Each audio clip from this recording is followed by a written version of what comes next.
Allah'ın adı. Tünor baladır. Bak. Barbaros. Nətərsən? Yaxşısan. İsa bala, sən qədən alımsan. Ay maşallah. Hazırsınız, çəkilişə. Nə deyir ona? Ağsaqqal, xoş gəlibsən. Sənin qadan alaram. Elvin bala, nətərsən? İnşallah 1-2 gündə də öz nağara hazır olacaq. Bir nağaranı qaldırın görüb. Əla. Trimolu başlayacaq. 3.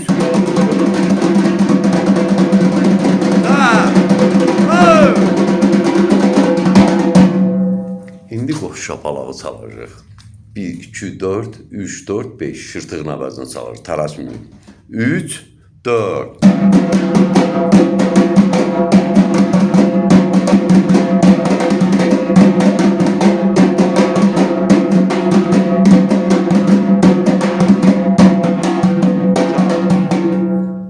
Buyur.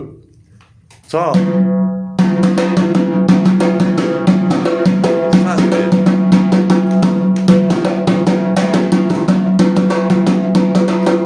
Əla. Sağ ol İsa bala. Buyur görüm.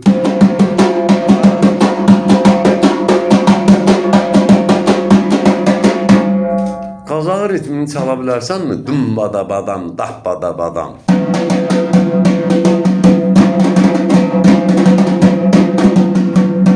Qazağı ritmi.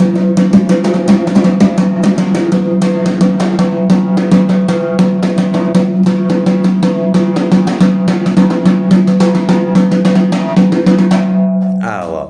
Buyur görüm.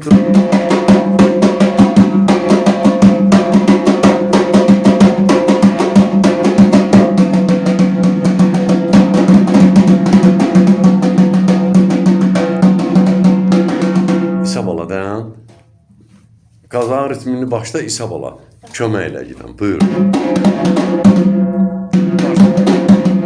Qalma. Buyur.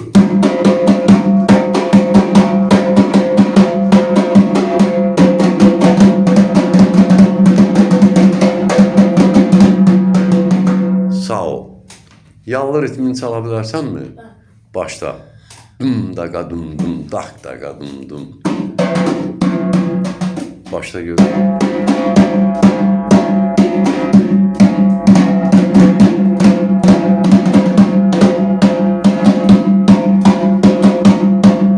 Bir dənə də trimol vereyim.